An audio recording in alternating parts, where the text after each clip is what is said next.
In '99, I was a 23-year-old and had just graduated college.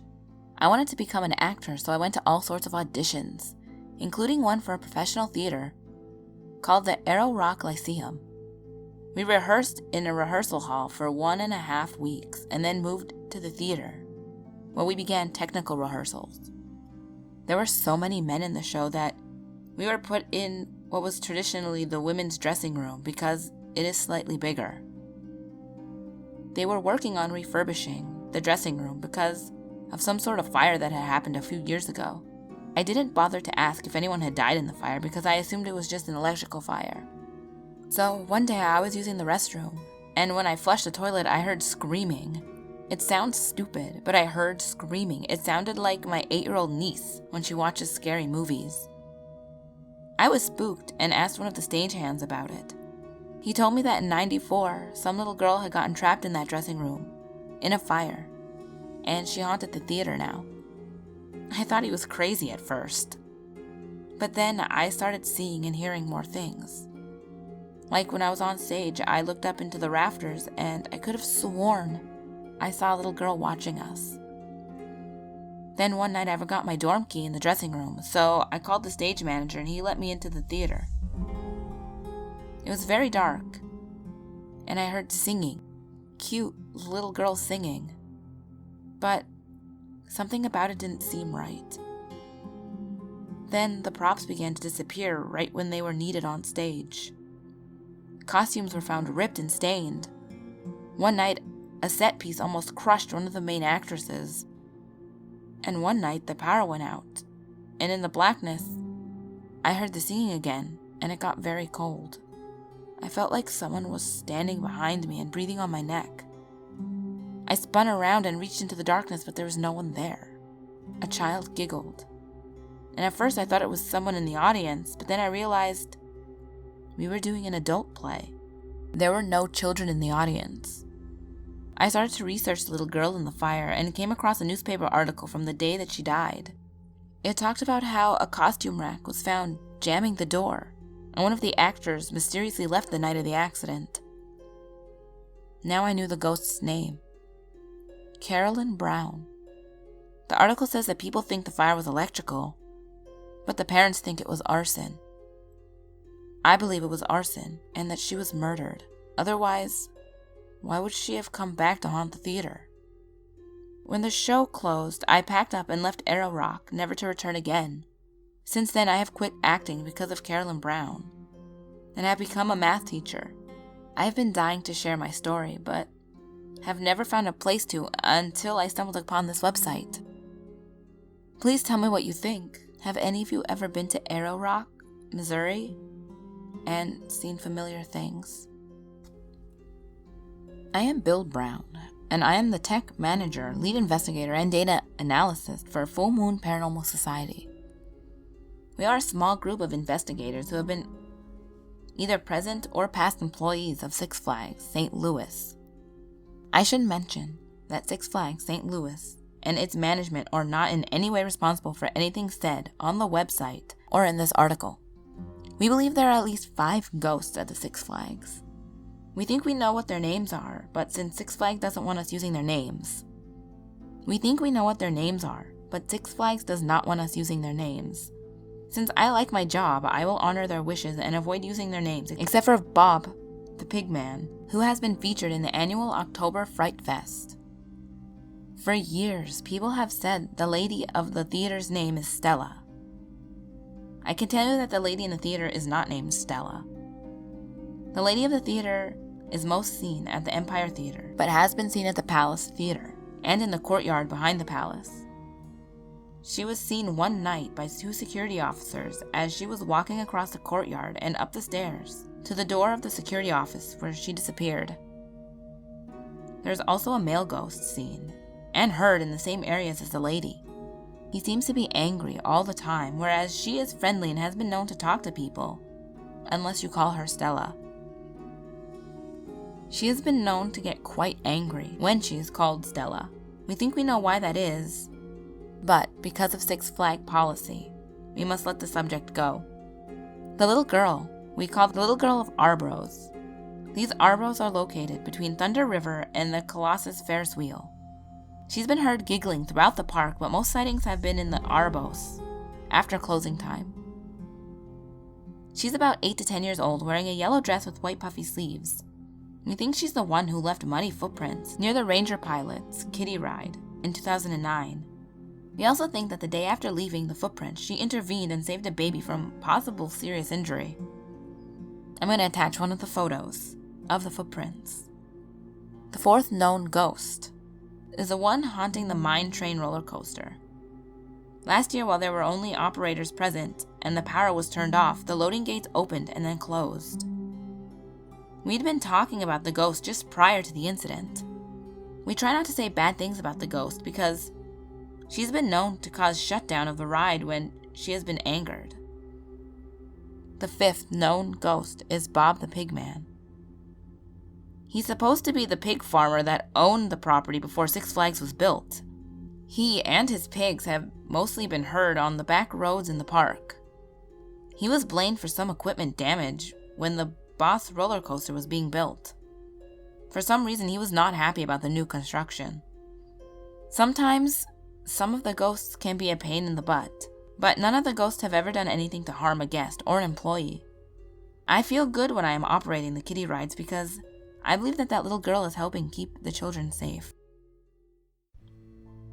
My childhood home stood on a gently sloping hill in the Ozarks. We have always called our little homestead Rocky Ridge.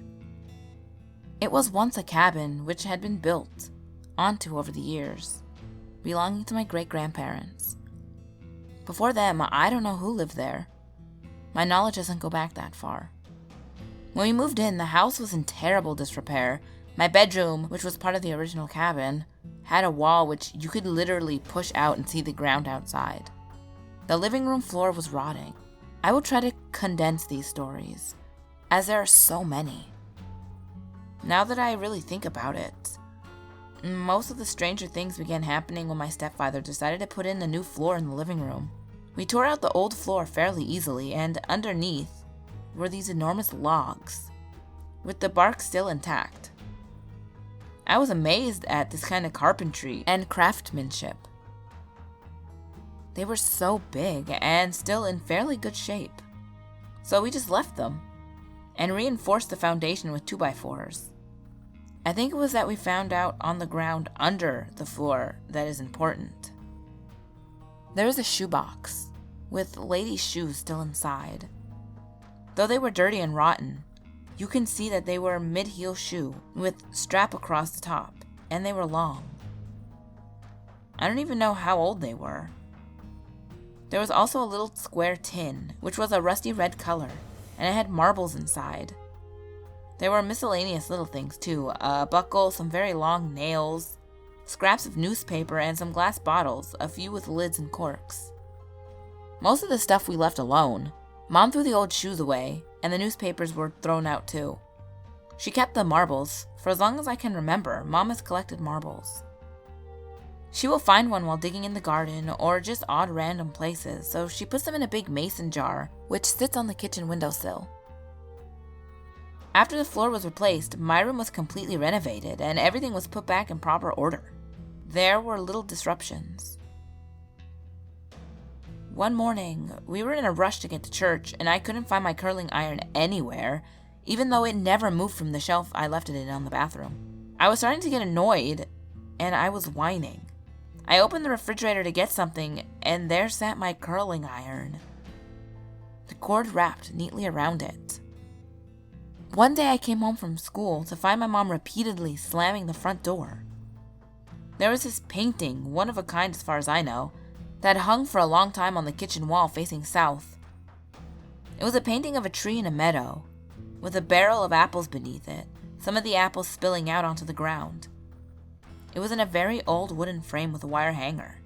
I don't know where it came from, but for some reason my mom did battle with this painting.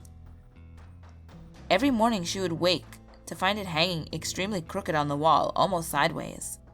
This bothered her, because she is an orderly person, almost obsessively so. She straightened it every day. She accused us kids of pranking her, She woke up early and got up in the night to catch us doing it, but of course never could. So that day, she was experimenting, slamming the door to try to put it sideways. It stayed firmly in the upright position. She took it down and burned it shortly after. She hung several things there since, with no problem. Everyone, except for me ironically, has seen an apparition in our house next to the wood stove. It seems to be an older woman. My mom believes she was the bearer of bad news and a protector. She saw her one night before she went to bed, and our attic caught fire that same night. During a terrible ice storm several years ago, 13 of our family members stayed in our tiny house due to the fact that we were the only ones with a wood-burning stove. My aunt saw the ghost come out of my parents' room, check on everyone sleeping, and disappear into my bedroom. There's one last thing that happened in this home that really stands out to my memory. At one time, there were 3 entrances to the house. There's a door that led outside from the living room, and the concrete porch and steps remained. It ran alongside the house, directly beneath my 2-bedroom windows. I used to sit on the porch in the afternoons and have tea time with my dolls and toys. A couple years into our residence there, my mom decided she no longer wanted the porch there. She wanted a flower bed, and it was just in the way, so it was removed. Allow me to backtrack, because this is so relevant to the story. My mom's brother Rob spent countless hours on that property. He was close to my great-grandfather, who everyone called Cotton. Grandpa Cotton owned an auto body shop, which is now where I practice every Tuesday with my band. Rob loved working on cars and practically lived there. When he was 28, and my mother was pregnant with me, Rob committed suicide with a shotgun. At the time, he had been working on a transmission, which was hanging from a chain on the tree directly outside of my bedroom windows. The transmission is long gone. The chain is still there. My mom and my cousins and siblings have spent hours swinging from it and playing on it. Okay, back to the future. One night, it was my bedtime, which was 9 o'clock on school nights in those days. My bed was pushed up against those 2 windows. I got into bed and almost asleep when I heard a man crying loudly outside the window. Not just crying softly, but sobbing uncontrollably, like one does when drunk and feeling very sorry for themselves. He was just talking to himself, almost shouting, "I'm a worthless piece of shit, I wanna fucking die, I'm gonna kill myself." The walls of my house were thin, and this man was carrying on so loudly. I don't know how my parents didn't hear him. It sounded as though he was sitting there, on the concrete porch. Needless to say, it scared me badly. Our neighbor was prone to drunk episodes, so I thought maybe he had wandered into our yard and was laying out there cursing and crying. It was scary for a child to hear someone say those things. I jumped out of bed and ran to tell my parents. I told them exactly what I'd heard. My eyes must have been as big as saucers. Dad immediately grabbed the shotgun and went out to see about it. Mom and I waited in the kitchen. Dad checked the yard, went across the street to see our neighbor. He came back and said the neighbor had been sleeping, and there was absolutely no one out there. Of course, I know there was someone out there. How could you not hear? He was practically shouting. There was no way anyone that out of their mind and inebriated could have just ran away in a span of a minute, with no trace. I was worried to go back to bed, but I never heard it again. I didn't put the pieces together until years later. But I'm almost sure it was my Uncle Rob, sitting out by his transmission, grieving. This is all I have for now, and I'm sorry about how lengthy this has been. I got on her roll. Thanks for reading, everybody. The house my dad and Bree live in has been there since the late 1920s, and it is a beautiful house. In the middle of the woods with a big nice pond. One weekend, I went to my dad's. He told me a story that had happened there the day before.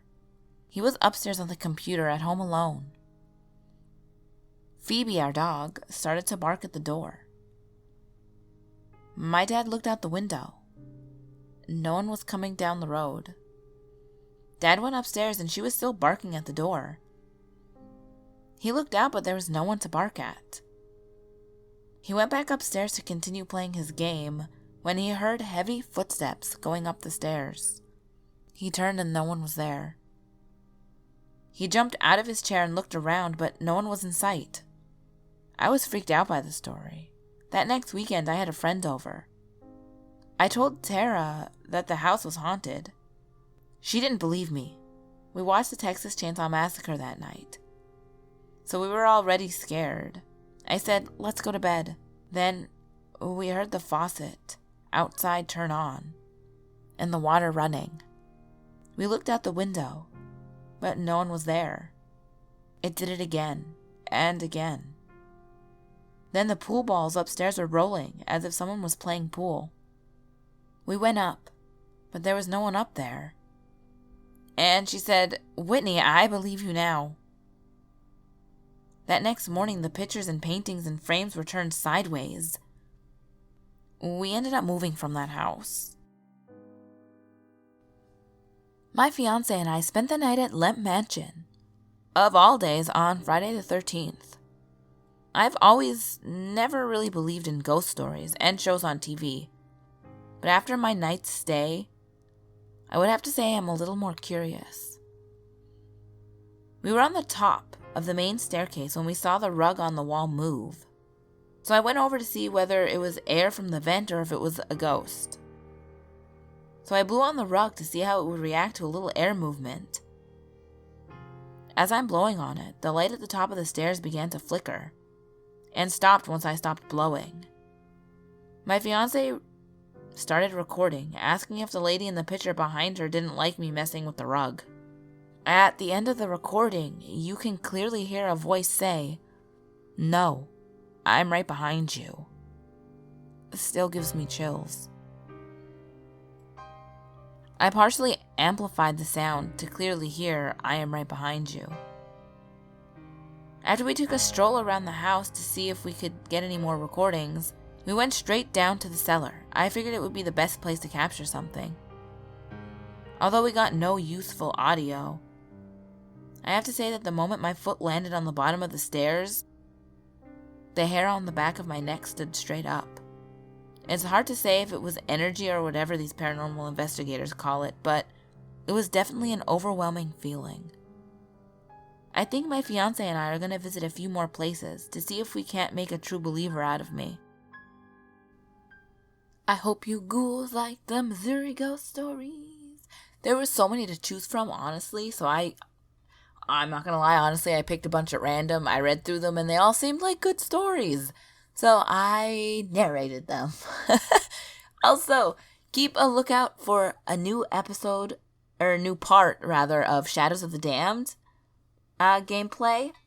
I have recently recorded, and I think I'm going to start recording that, and if you ghouls like it, possibly doing it weekly, since it's a nice break for me to play, a video game versus narrating. You know what I mean? But anyway, secret word of the day will be lazy. Because, boy, am I lazy. I've had so much shit to do the last couple weeks that whenever I have, free time, I am lazy AF. Let me tell you, I know I'm laying there and I'm like, man, I should narrate a story right now. Or, man, I should really, exercise right now. And then I'm like, nah, man, fuck it, I'm gonna watch Netflix and eat chips. But, yes. As always, though, the last video will be on the top left. The next video will be on the bottom left. All my social medias are on the screen, as well as in the description box below. And remember, there's always someone or something watching you.